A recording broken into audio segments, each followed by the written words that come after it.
So what's up? I'm glad I'm back. This is another episode of Count Time Now. Today, I'm really interviewing a dear childhood friend of mine. I got my man Prophecy. What's some up? know him by Prophecy, some know him as T. Lanier. T. Lanier. You know. But man, I'm glad to see you, man. Man, I'm glad We to got see so you much too, history. G. Ain't no question. You already know. Man, so look, so I was like just thinking about interviewing you today. I'm like, man, what all is we gonna talk about, right? Right. So I'm like, I think the best use of our time with the audience is like really just go back. Right. Because you know we come from the mud. Yeah, we come from some of the mud, stuff for we sure. ain't gonna actually talk about. Right. You know, because we might have done that, but we not that, and we ain't gonna go back to that. Right. But we got a lot of stuff we can talk about. And so, man, how you doing today, man? Man, I'm blessed, man. I'm blessed, man. Yeah. Thanks for having me on here, man. Come on, man. Come on, man. I knew it was coming. Yeah, You know? Man. We got to get that live from 105. You gotta get that live from 105. You got to lead that one. Right. Just let the people speak. Hey, live from 105, let the people speak. I got T. Lanier. He going to find him a co-host, I think. But that's something need to be lifted because there's a lot of emotion down here. Yes, it is. It is a lot going on in the neighborhood, man. Yeah. That's why we appreciate the Khnemu Foundation. Yeah. Ain't nothing like the Khnemu, y'all. Hey, man, say that. Hey, Ray Money doing some stuff, Ray too. Smith, yes. Ray Smith doing this thing. Zab 27. He gonna get us. We don't get it right. Zab 27. That's why we gotta get Ray on this interview. We gotta get Ray on this interview, man. Yeah, Ray. Hey, shout out to Ray. Yeah, Ray doing some amazing stuff. He just did a Coke giveaway. He just did a Coke Gave giveaway. A bunch of Cokes away. It looked like 500 something more Cokes. Yeah, it was a lot. I seen him on live. Him and Two Down and who was that? Bam and them was up there. Yeah, they had a nice Coke giveaway. You know, Ray always in the blessing business, man. That's solid, man. He in the blessing business. He stay blessing folks, man. So good brother. Yeah, that's good. So P. Yo. So man, let's go back. Okay. Let's go back, man. Let's go back. Let's so our younger days, man. So I guess I'm always curious because I'm in a space where I'm like, you know, I done kind of figured out my trauma and how I end up moving into the streets and getting that street stuff going on. But how far do it go back for you? Like when you come off the porch? Man.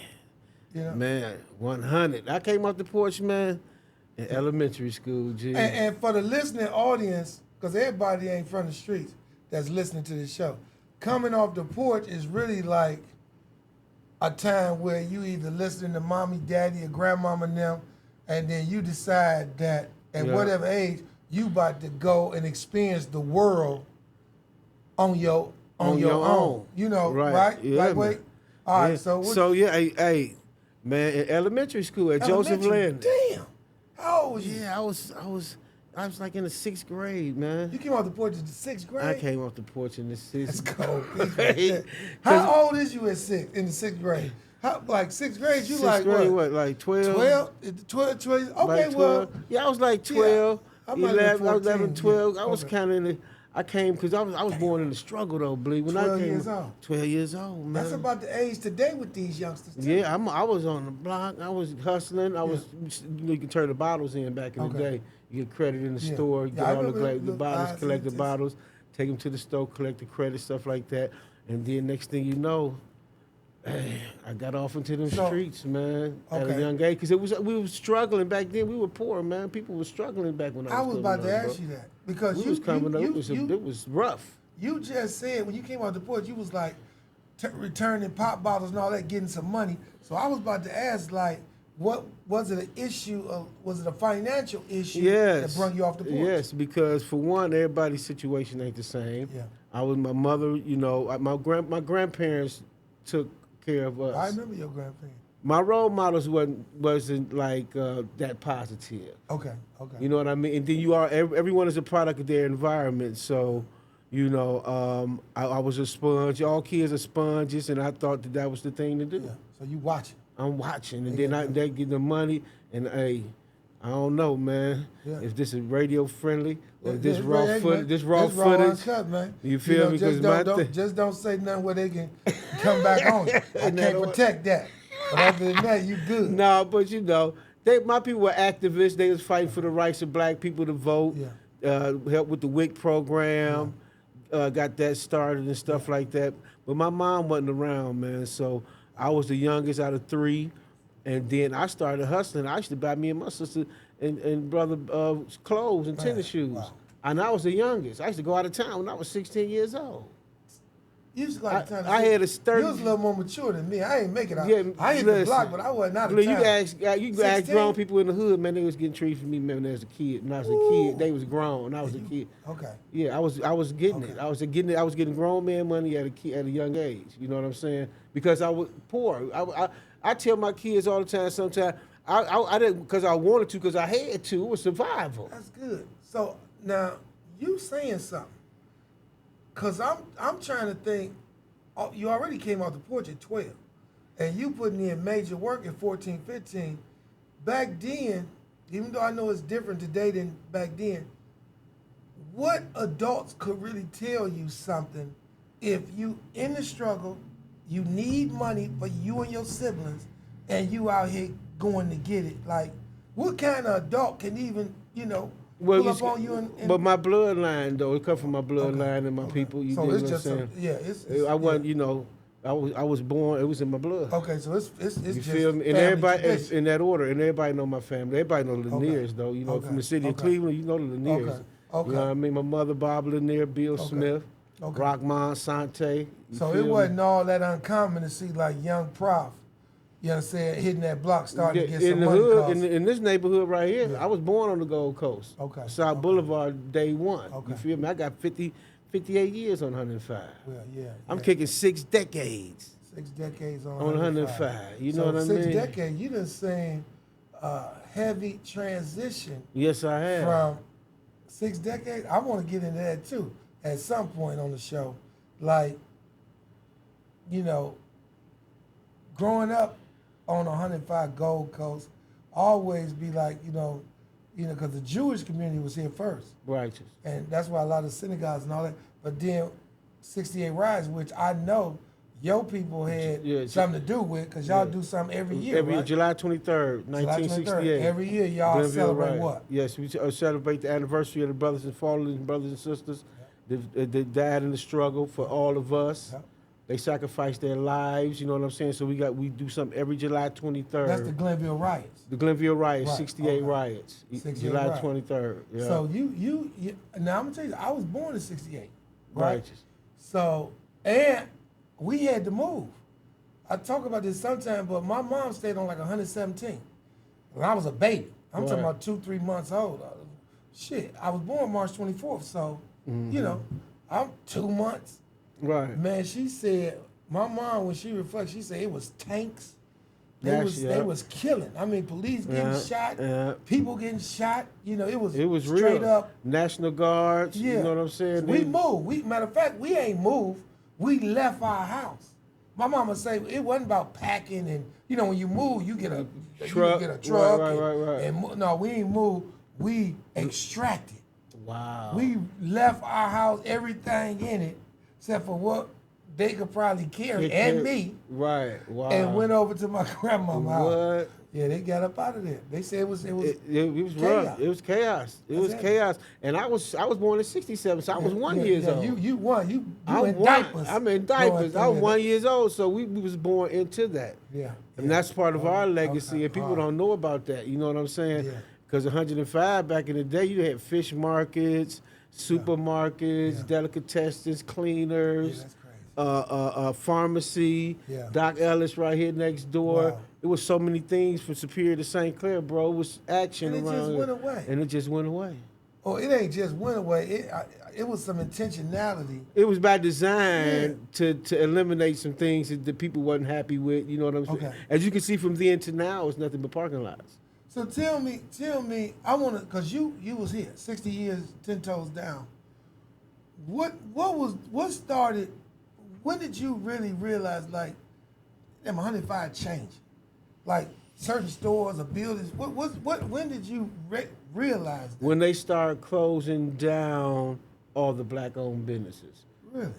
Because you had People's Cleaners, you had Joe Carter, on 105 and South Boulevard, Eagle Supermarket. Eagle Supermarket? Yeah, on 105 and South Boulevard, you had the fish market. You had radio. Yep, you had radios right here. You had Doc Ellis, all them black owned. When they started all them clubs and Abbott's, the restaurant. I remember Abbott's. So I say, dag, something going on. They was making a transition because this was like a high business area with a lot of nightclubs and a lot of people came out, pool hall, schoolboys, everything. So I guess they wanted to change. I don't know. But they didn't. I mean, usually, like when they start tearing stuff down and getting rid of stuff, they build. You see a big apartment, like Cleveland Clinic. Right. Cleveland but Clinic see, might have been instrumental but before then, though, that's before they got real aggressive with the Cleveland Clinic thing because 105 and Euclid was still the same back then. I remember Vales. Now you go on 105 and Euclid. Now you can't even. You look around like this 105 and Euclid. From Winston's, schoolboys, Scrumpton Dump. Winston, the one who owned a lot of that stuff. Right there on that on 105 and Euclid. They got a story about him. Yeah. Heavy story about Winston Willis. Yeah, Winston Willis. Winston, you can't know about 105 without knowing about Winston Willis, right? Winston's right there by the Scrumpton Dump. They took his stuff. They kind of deboed him. You know, that's all politics, man. You know, at the end of the day, we know how that goes. Politics cold, ain't it? Cold, rough. It's hardball, not softball. Yeah. Okay. You know? Okay. So you're off the porch, and cause I'm trying to figure. I'm trying to figure out when me and you first hit each other. You know what I'm saying? Got in line with each other, cause I grew up on Cedar, and my mother got remarried, and that's how I ended up on 105. Okay. I was on 105 in Remington. Okay. My mother married, and we moved on Remington, right? And then I ended up going to Lincoln West. That was my first experience. Okay, that's how you wound up at Lincoln West. That's how I ended up at Lincoln West. And 105. Right. They be trying to not give me no 105. Right. Boom, but I got some 105. On the hood of social studies, you heard me. Hey, I got some 105 in me too. You know, y'all on 105 hard, man. Right. If a dude ain't got 40, 50 years on 105. But see, G, you different though, man. You different. Diapers on. Right. Y'all don't but you get different. No you different though, G. You different. Man. Everybody know you, man. Hey, come on, man. But me and you know how me and you got hooked by the hip though on that money. Yeah, that money. We locked getting in that on paper. Money, that's how we first locked in on that money. I started jugging with you, you know. Let's go get that money, you know. We was getting them in. That's when you had that Trans Am with the gold Daytons and the Vogues. On Broadway. Posse T-tops. Ooh. Yeah, that was fly for sure.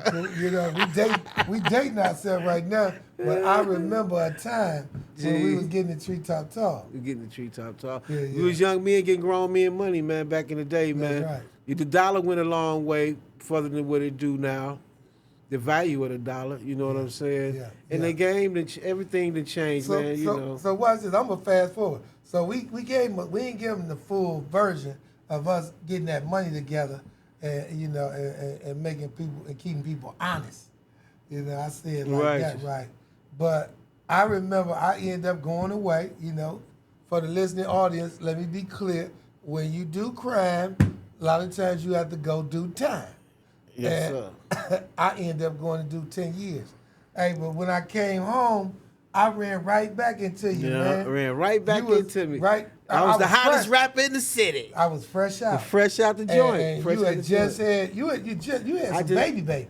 You had some little. Yeah. Right? Yeah, Remember I came up there and you stayed on like the second floor. And I had to go up the back steps. You talking about on 76 and Union. Union. That's when I moved back from California. Remember, I had that deal in California. See, so I'm in the joint. Right. You in California. I just got back from Hollywood. When you was in the joint, I was in Hollywood for like 6 years. Wow, that's good. Better than being I had a deal in Hollywood for 6 years. Wow. I was signed to a record label in North Hollywood, California, Individual Records.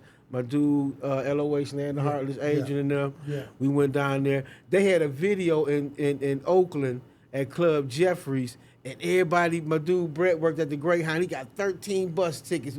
13 of us, all of us from the hood got on the Greyhound and went cross country. Oh, that's cool. I told him, I said, well, I ain't coming back without no record deal. I left and I ain't come back for 6 years. Oh, you mean y'all got on the bus that went there to get a deal? Yeah, so Adrian, remember Adrian and Ron Land the Heartless, they already had a deal. Okay. They was already down there, so they was about to shoot a video to this single called Cake Daddy. Okay.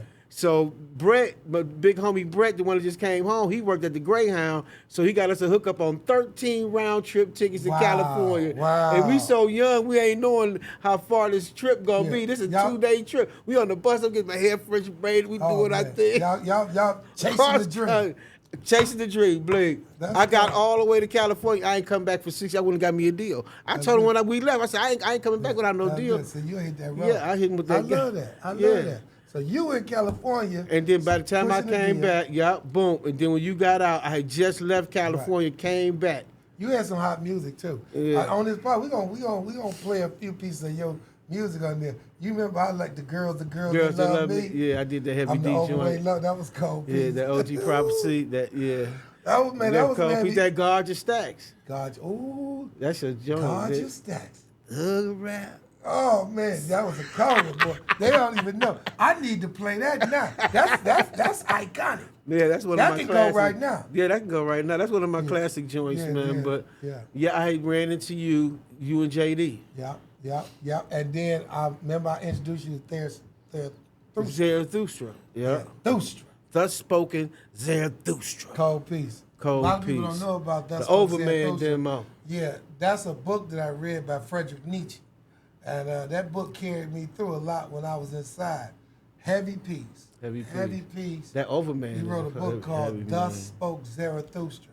Check it out. It's probably on audio book, but only for those that got to digest it. Righteous. Yeah. So we did that. So we did that, and then I wound up going to Jamaica. Remember? You went to Jamaica. Newport Cigarettes has sponsored that thing with me, Naughty by Nature, Lil Zane.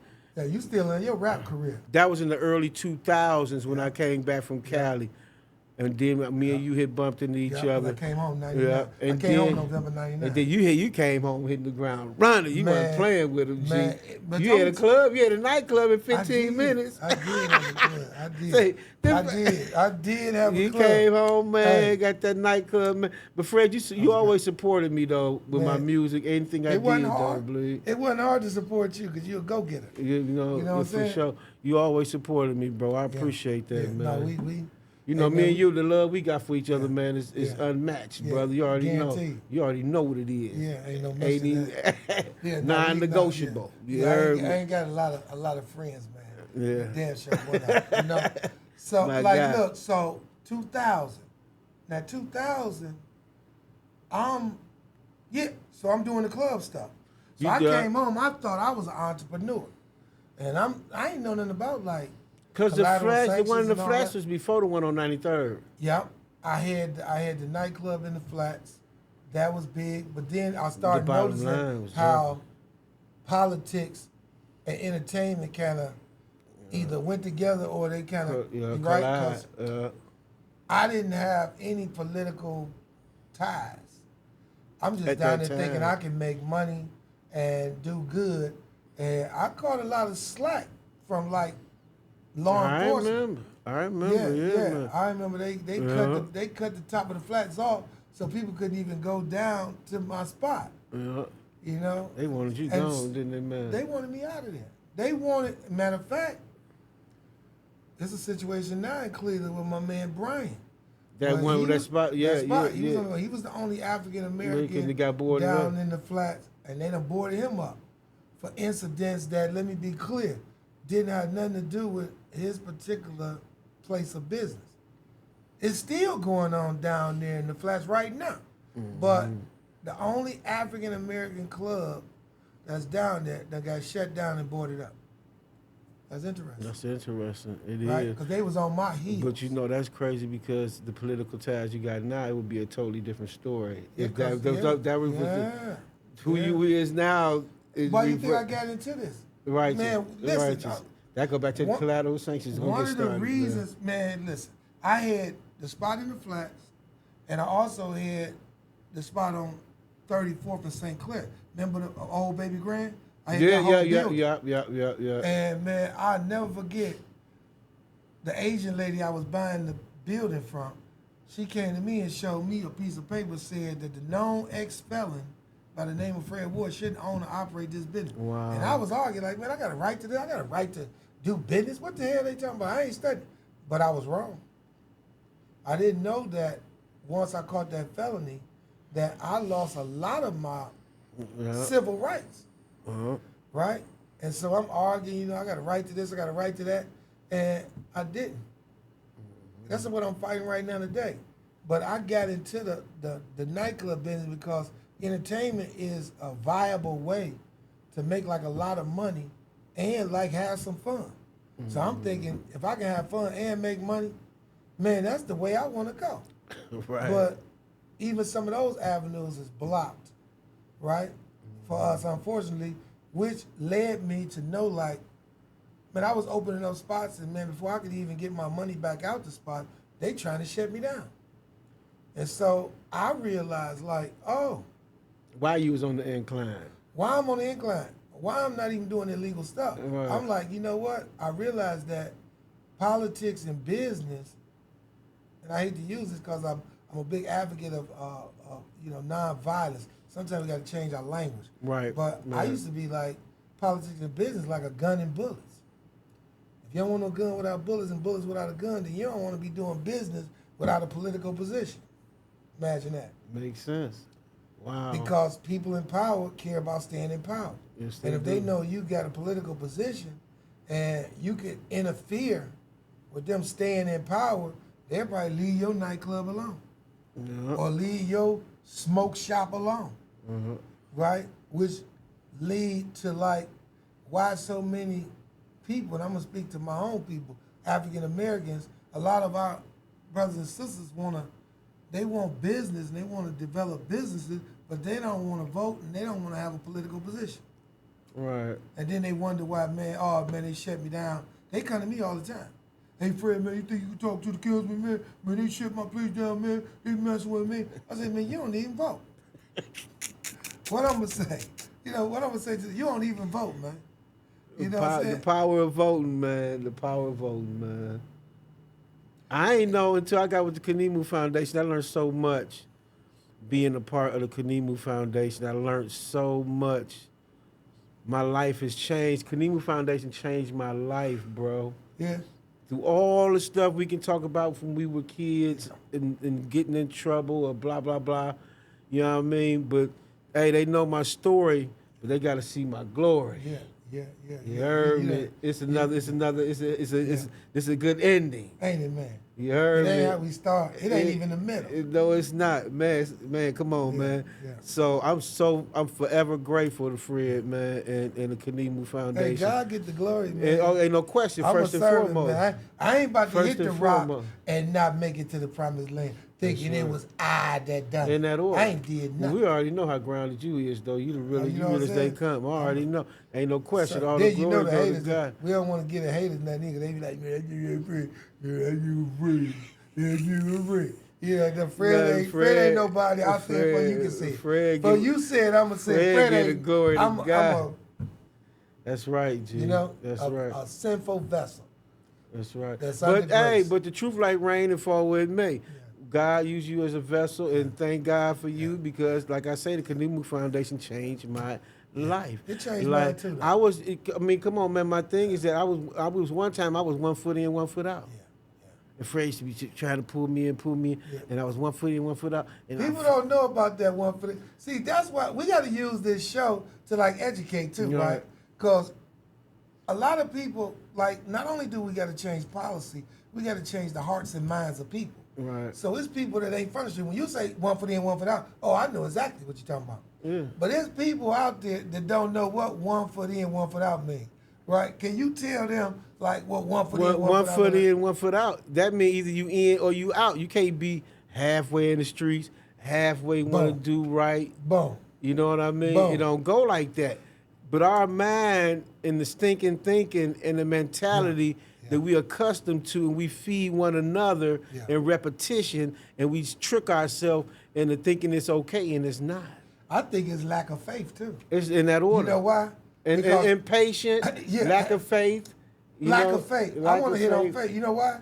Because a lot of people, man, I'm so tired of hearing people say, hey, man, AG, man, I love what you're doing, man. I see you. You know what I'm saying? But right now, you know what I'm saying? I get 1 foot in right now, so, man, I got to keep my distance. I don't want to, taint your thing up. I'm like, man, I don't want to hear that. That's a cop-out, though, at the end of the day, because the thing is this, man. What I learned in my older years, awkward is growth. Okay. When something new to you and it's awkward and change, that's growth. Because so that's a healthy uncomfortableness. In that order. Yes, sir. Because that's what happened to me. Healthy uncomfortableness. Yes, yeah. And then first and foremost. Lean into that. Yeah, listen. What about, so where you working at now? I work for the city of Cleveland. You like that job, too? Yeah, I love that job. I know. Thanks to the Khnemu Foundation and Frank Jackson. Once again, you heard me. But watch this. Like, I remember, it took you a minute to even try to apply, didn't it? It did, because like I said, I was a prime example of the 1 foot in, 1 foot out. And you used to tell me that, come on, Prof, what you gonna do? What you gonna do? Come on. Fred never gave up on me, man. He stayed on me. And I came on in, and we did the FACTS program together, Faith and Community Together Serving during the pandemic. We doing the coronavirus demonstration. Yeah. Me and no, Fred, we gonna slow down, because we ain't gonna speed past that, because they be acting like we ain't who we are. Right. So come on, man. During COVID, right. when the world changed, 2020, people dying. Body stacking, it's crazy. The world changed. We wearing masks. No Can't touch movement. people. Yeah. No movement. We got a grant from the Cleveland Foundation, and we created Pastor Rowan from Bethany Baptist Church, me, you, and Big Walk Milton out of East Cleveland. Big Walk, yeah. Save Our Sons and Daughters. Shout out to my man. Save Our Sons and Daughters and Voices for My People. And Mandel helped too. Mandel. Matter of fact, everybody with us was directly impacted. Yes, they was. All of us, except for Pastor Rowan, was felony impacted. Yeah. And we put Carlos, my man Carlos, murders, cleaning, right? Yeah. We all got together and we made, man, we had, how many churches? 200 congregations? Man, listen, on that note, solo by myself. Come on. I did about and shimmy. Listen, by myself, I used to load up my car every Sunday. Yep. I used to write down different churches. And Fred Yep. Doing over that period of time by myself. And we all worked together, but we all a branch on the tree. We all had a role to play. And I did almost 80 churches by myself. And I built a relationship during the pandemic. I went to 80 different churches by myself, dropped off PPE kits, 450 masks, gallon of hand sanitizer, and the thing, take the temperature with. Take the temperature.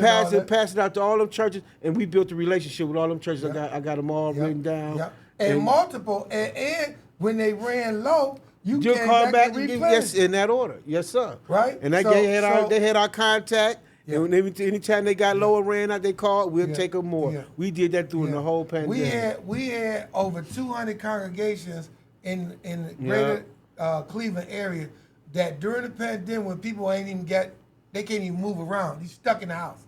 We, in the winter, snow, we traveling to congregate. And then, remember, the Arab stores was selling masks for like $5. We walk around, people walking down the street giving them away. Dirty masks on. I'm like, man, we made the individual joints. We made individual joints. The packets with little hand sanitizers with the masks, about 4 or 5 masks. We gave out about 200,000. Yes, we did. We had bins and bins. We just going all through the city. We got pictures, so we got receipts too.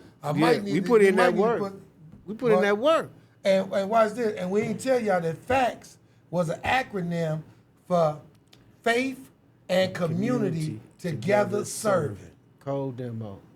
Faith and community together serving, because we always realize to make a change, we need directly impacted people that's closest to the problem, closest to the ground, got credibility with the streets. We need to be in relationship with the faith community to be able to actually do something good in the world. And we still love that partnership. Still love that part. Yeah. Oh my goodness. We need to do it now with these youngsters. And we got on the internet that time, remember? Yep. We did that pilot with the internet. We got them. Oh yeah, you led that. Yeah. Where some company was giving free internet if you put them. They had to put the solar panels on the house. You did that. Yeah. Because you was from this neighborhood, and I was like, who better than you to lead that if you were OG in this neighborhood. And I executed. You damn sure did. So this is just a little bit of our receipts. Yeah. Let's go. See, I be forgetting stuff. Yeah, we did so much, man. We did a lot, man. Man, come on, man. This is serious work, man. And we've been doing this for years. You definitely been putting in work for a long time. Man. You know what I mean? No, that's good. We flipped it to where we can talk about all the positive stuff instead of talking about all the bad things we did. We use our powers for good now. We use our powers for good, man. We was trapped in the trap. You know, the beast a trick, the trick of the beast, like OG say. The trick of the beast. You feel me? So it is what it is, man. He had us caught in his talons. You know what I'm saying, for a minute. Yeah, for sure. But I remember I was. Because you was a menace to society as well as I. I was. We both, and we don't like glorifying that, acting like it's something cool or nothing like that. We'll tap on it and concentrate more on the positive. But you know, God, all the glory go to God, like you said, man. Yeah. I remember. So you know what? I remember. I want to ask you too. When did you have that moment where it was like, you know, enough is enough? Now, for me, I was in the joint. I was actually in the hole. And, man, I'll never forget this. I'm in the hole for a year. You know, I'm in the hole for a year. Oh, yeah. For doing some other stuff. Right. And this was when the Tutus and the Rwandan Civil War was going on, and they were sending the news weeks in the cell. Like, back in the hole, you know, they got news weeks, and I'll never forget, the news week was coming into the cell, and I'm watching. You know, they killed like 800 Rwandans in like 6 months. Like 800,000. Not 800. 800,000. Listen, man. And I'm like, where's the relief at? Why they ain't sending national troops over there? And I'm looking at blacks killing blacks. Because there was a civil war. These are black folks killing other black folks. And man, a feeling came over me that was so eerie. I'm talking about, I'm looking, man, Newsweek, they play hard. I mean, them photographers is graphic. Yes, they man, are. they got machetes sticking out people's head. They got old men sitting there. They got women, bellies cut out. Man, they got graves with like, man, look like 2,000-3,000 people just in the grave. They got so many bodies. They making massive graves. And just, you use this plowing dirt over. Wow. Man, I seen that, and I'm gonna tell you, that it hit me so hard. I vowed in the joint, in the hole, that man, if my life ain't in jeopardy, I'd be damned if I, you understand, enact any harm on another person. I said my black person first. I went first to my black brothers and sisters. And then as I got a little better and a little more spiritual, it extended on. In that order. You know what I'm saying? But I was like, man, you ain't gonna use me. I felt like I was an agent of the devil. I'm like, man, I'm sitting up here willing to like enact all type of harm because you short on some money, or you know what I'm saying, you an addict, and you done messed up something, you know what I'm saying? And now my mind, right? The way I was, I'm thinking like, oh, that's disrespect. Oh, you messed that money, you gotta pay. Oh, we coming to get it. Man, I'm like, man, that's bullshit. I ain't doing it no more. I was in the joint. And I still feel the same way. Like, man, that very moment, huh? Man, the things that enact me to like is really like, man, I feel like my family is like in immediate harm, I'm gonna activate. But outside of that, all that, man, I feel my fault, brother.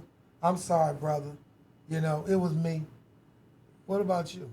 When my son, little Elliot, was born, because I was a kid having kids, so I never really had a chance to be the father that I wanted to be because I was a kid having kids. Yeah. That's just the truth. truth. That's a whole nother podcast. Right, that's just the truth. Kids having kids. Kids having kids. So I'm still trying to find myself, but when Elliot was born, it was a time for me, I was more mature, more, you know, a little bit more mature and stuff like that. And then, of course, getting shot. Yeah, okay. I got shot in the back. I remember that.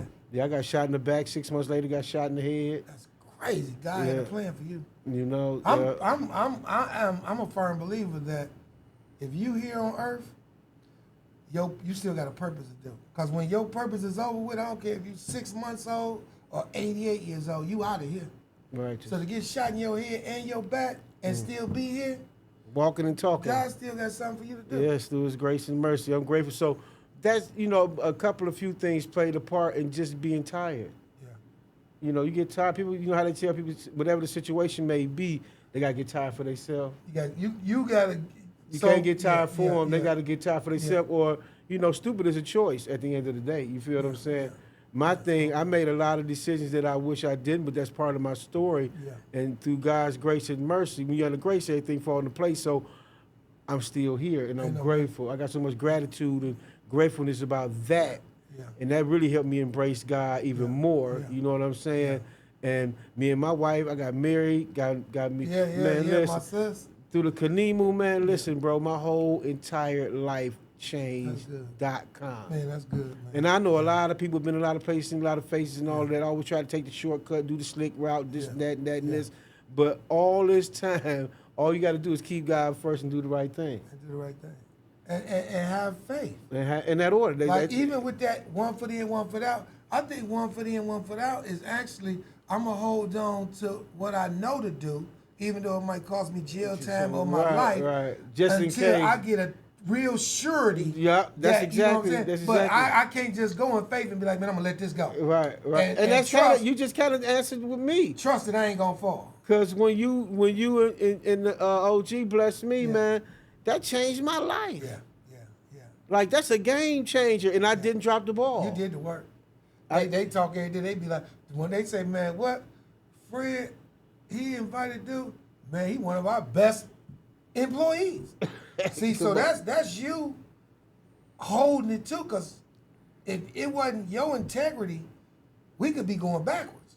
Like, man, don't let Fred, you know what I'm saying, get no more names, because them dudes, but sure. Nope, they be like, man, you got 10 more like him? You got 10 more like him because, like I said, that changed my life, man. Then I wound up meeting, me and my wife got married. Awesome. 2021. I was in that wedding. Don't get it twisted. I was in the wedding. Yes, my best man. Yeah. The best man. Your boy. My guy. Yeah. My guy. Man, that was a good time. Dude, that was a good time. And I ain't looked back. Yeah, look back. I ain't looked back. I ain't looked back. I'm 4 years with the city. Let's go. I'm 4 years. Taking all the overtime you can all get. All overtime I can get, man. I don't do nothing. People calling off work, but you taking all the overtime. I want it all. That's why y'all got to hire directly impacted folks. We are hungry for opportunity. Yes, we are. We right here. Superman on our chest. Yeah. Come on. You know what I'm saying? I keep telling them, man, who better than us? Who better? That's why I always say I'm a BFO. I'm one of the BFO models of Building Freedom, Ohio. I am a living testimony of it. You hear me? And I know my dude proud of me, and I love him so much, man, because I ain't dropped the ball. I ain't looked back. And got my son, 14 years old, in the youth development program with the city. Cold. I mean, he just... Boom. He amazing. Yes, he been playing the drums for the church since he was 4 years old. Got him in with the youth development. Now he a rec instructor with the city straight out of high school. You talking about fathers raising their kids. Come on, man. Yeah. See, that's a whole nother set of accolades. You know. Right? Well, you know what I'm saying? Man. Like, I watched you pour into him and change your behavior so that when you tell him something, you modeling it too. In that order. Yes, sir. Yeah. Yes, sir. It made me so proud. You know how, man, you remember when he was graduating and he was about to go to prom?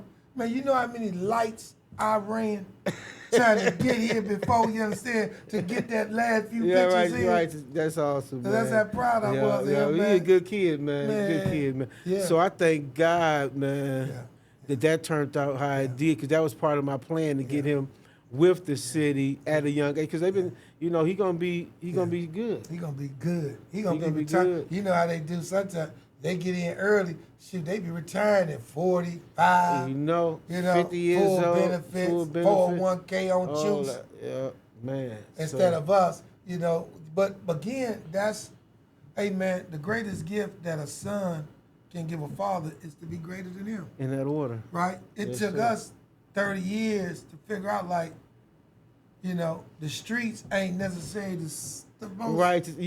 That's funny you say that. I've seen a video of Steve Harvey. Okay. Steve Harvey said some cold piece, man. cold piece. He's talking about his father, how much he loved his father. Yeah. He say, ain't no man on this planet, no man on this planet wants you to be better than him but your father. Ain't no mystery. Ain't no man on this planet wants you to be better than them but your father. Yeah, and this don't just extend to men. And the greatest gift a daughter can give her mother is to be greater than her. In that order. You know what I'm saying? They go both ways, for and sure. that means that we also start removing generational dysfunctionalism. That's right. Right? You know, we start moving the needle back from trauma. Yeah, I might have grew up with trauma, but let my daughter not experience trauma at all, or at least to a lesser degree, and let her daughter, my granddaughter, if I ever have one, let them be trauma-free. Trauma-free. You hear me? It ain't impossible. When we gonna set these goals? When we gonna set these goals up? Right? Like, when we gonna set these goals? Like, I believe that, and I'm framing this show to give clear examples of powerful transitions. Righteous. Because I believe that collectively we can create a new code of conduct and a new way of functioning. I believe that, you know, a lot of the things that we participating in and we buying into ain't for our survival or our betterment. Righteous. You know, Righteous. and this show just a small increment, right, of what's possible, but I'm going to continue to, like, you know, introduce the world to brothers like you, sisters. Righteous. You know, because I don't want to think like I ain't got amazing sisters, so I'm about to bring some of these amazing sisters on here and let them know, like, you know, that we don't have to do it alone. We just got to be consistent, and we got to take the first step to redefine ourselves, right? Because how we define ourselves is how the world will be forced to receive us. Right. You know, and I mean, it ain't easy. Hey, I'm gonna tell you though, Fred. Look at me and you, man. Like, we are the last. Listen, bro, I can't make this up. We are the last two people on the planet that people thought would be where we at right now. Oh, I know they had me dead and gone. They still, I think they done stopped looking for me to come back to that penitentiary. Yeah, you know what I'm saying? Because, you know, the first 10, 15 years, they was looking every time that new bus come in. They like, is it G? You shitting me.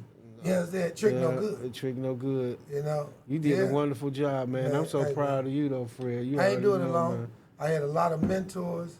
I had a lot of people that stood by me. I got to give, you know what I'm saying, Melissa a shout out. Yes. You know Sister Melissa. She just everything. Melissa, for sure. Melissa is the glue, for sure.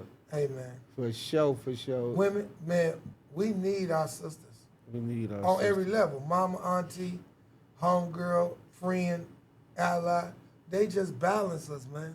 They balance us. You know, and then it's so different, like you were saying a little while ago, it's so different. Technology, things are so different. Everything is made convenient for everybody. Everything is made convenient.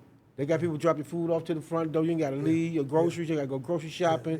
You got to do nothing. You can sit right at home. Man, I'm guilty, man. Amazon, but, man. Hey, but it is. Amazon, I'm guilty, man. But it's evolving. Evolution. This is technology. Be in the future. Man, it is what it is. You know what I mean? My thing is that, but you better keep up or you'll be a dinosaur. Yeah. But I'm going to say, but you know what? I think that technology has evolved at a rapid pace, but I think that there's a decline in our humanity, right? I think like technology up, humanity down. Like, you know, because technology got its pros and cons, though. It's got its good parts and it's got its bad parts. Like communicating with each other. Communicating with each other. You know what I'm saying? And, you know, and you can. Like, there's so many things that we can being real, man. Like it's getting. Man, I was in a conversation one day and a female called me bro. I'm like. She calls you bro. Bro. I say bro, and I was stuck. I didn't know what to do. I'm like, man, how can I carry on a conversation? Oh man, I mean, so you know, I'm seeking out younger folks too. I get it. I'm seeking out some younger leaders because we got to do a transition plan too.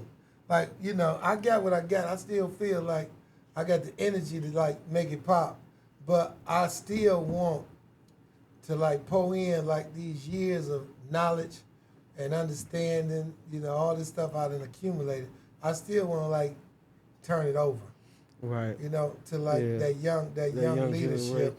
Yeah. You know, and they ain't got to use everything. I guess some of my stuff might be dated for my time. For your but at least have it in your reservoir. In that order, use what you can. Use what you mix can. It up. Mix it up. Put the gumbo on it, and continue to speak to the generation of your time.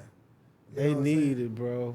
Yeah. I kind of feel bad for these young kids now because I work at a recreation center, so I see this stuff every day. Yeah. Like it's you wouldn't believe it, bro. It's like we have summer workers come every summer. We get teenagers. Them youngsters? The youngsters. Okay. It breaks my heart because they don't know how to sweep them out. Damn. Look, I can't make this up, bro. They don't know how. They act like they don't, like when it's time to go home. Half of them act like they don't want to go home. Yeah.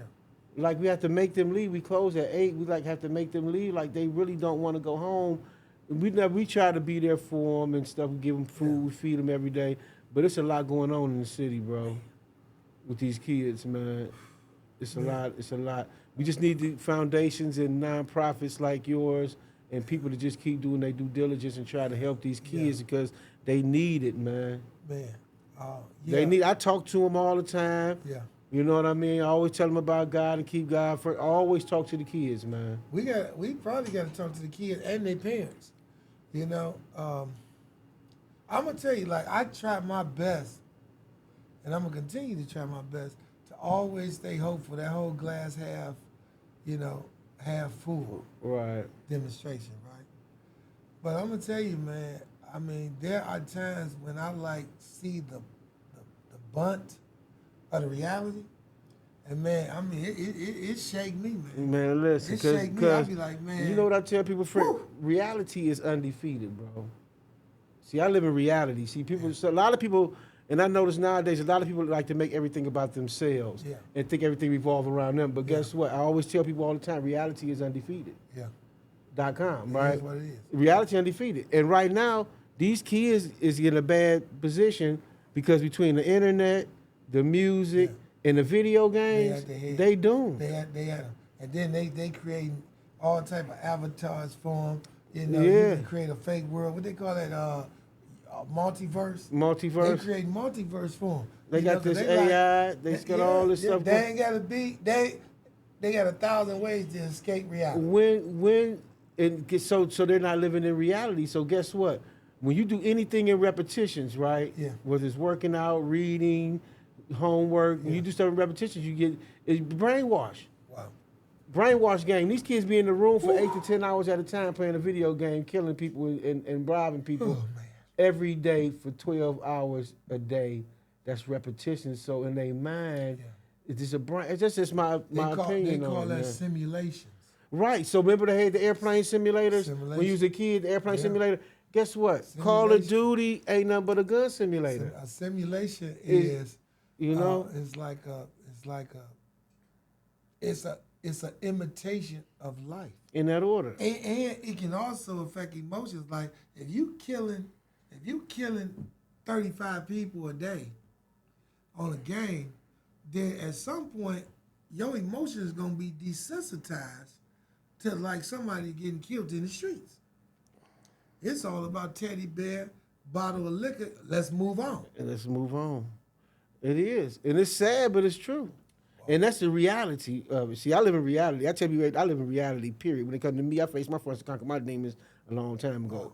I ain't got no problem looking in the mirror in the morning. But the reality of it is that it's a lot between this technology, this video game. Listen, man, Call of Duty, it teach them how to pick it up, cock it, aim it, how to put the clip in. It show them how to use it. They know what they do. We had to pick them up to learn how to use it. We had to pick them up in real life. Man, they know what they do. They know what they doing. And I like to really put names on it, but hey, man, we fight not against flesh and blood. Spiritual wickedness. Imagine that. They tell them what kind of gun it is, how many bullets it shoot, how many rounds, what kind of bullets it. They tell them the whole script is on there. They can't pass a 3rd grade reading equivalency test. But they can tell you 13 different semi-automatic weapons. Yes, they will. And what kind of caliber clips and all that they got. Yes, they will. And we think that's because they do that repetitiously every day. in their bedroom with the door closed. We was kids. You couldn't go in your room and shut the door for so. Can't pass a third grade equivalent. But you can tell me Can't write in cursive, but I can tell you 32 different. And some of them kids can't even write at the recreation center. They can't even write their name, bro. Like they can't even write their name. Like they had their friend write their name for them or something, or the lady at the desk really can't understand it or something like that. You know. We at war. It's a war. It's a war of the mind. Shit, you done took me somewhere. I got it, man. Listen, okay. Let's trigger the beast, man. Yeah, so we went down the wormhole on this, but it's all real, and this can't be answered in a podcast show. Sure can. Probably can't even be answered in a series. All I summarize that is we got a lot of work to do. We got a lot of work to do. And we got to find the right people to do the work, and we got to have the right people in power to make sure that the money go where it need to go so that we can actually fund this. And it can't just be, we got a lot of stuff we can do that don't even require money. It require our consideration, our time, and our care. Like, there's a lot of stuff we can do. We talk that mess. It's like, yeah, we might need the potholes fixed, but what they got to do with that bag of trash sitting in front of your yard? You can pick that up. You know what I'm saying? You ain't got to wait till they fix the potholes to get the trash up. You know what I'm saying? So, you know, it can't be a singular conversation. Like, we always trying to blame it on somebody else. Hey, man, we on 105 across the street from where Superman, you know, grew up and created the Superman character. And I always tell people, Superman ain't coming to save us. And if Superman ain't coming to save us, then if we all we got, we better be all we need. Straight like that. You hear me? Yes, sir. Hey, man, I don't know. I got a lot out of just hanging out with you, man. You know, I love you, man. brother. I love you too, you know, Fred. No homo, you know what I'm saying? I love my brother. I love you back, love Jay. everything you're doing, who you became as a man. I'm just, I'm honored. I'm honored and I'm humble, man. You know, yeah. I hope the listening audience got something out of this. Another real story with real people. Story. You understand about why we need to stay connected and get involved. This Fred Ward checking out Count Time Now. Make sure you subscribe to the channel. I need you to be on there as a listening audience. We got a lot of stuff coming up. I want you to stay tuned. We jump it off every Monday, right? So stay tuned to what's happening. All right, Fred Ward checking out. Peace. Yeah, my man. Yeah, man. That went heavy, man. This generation.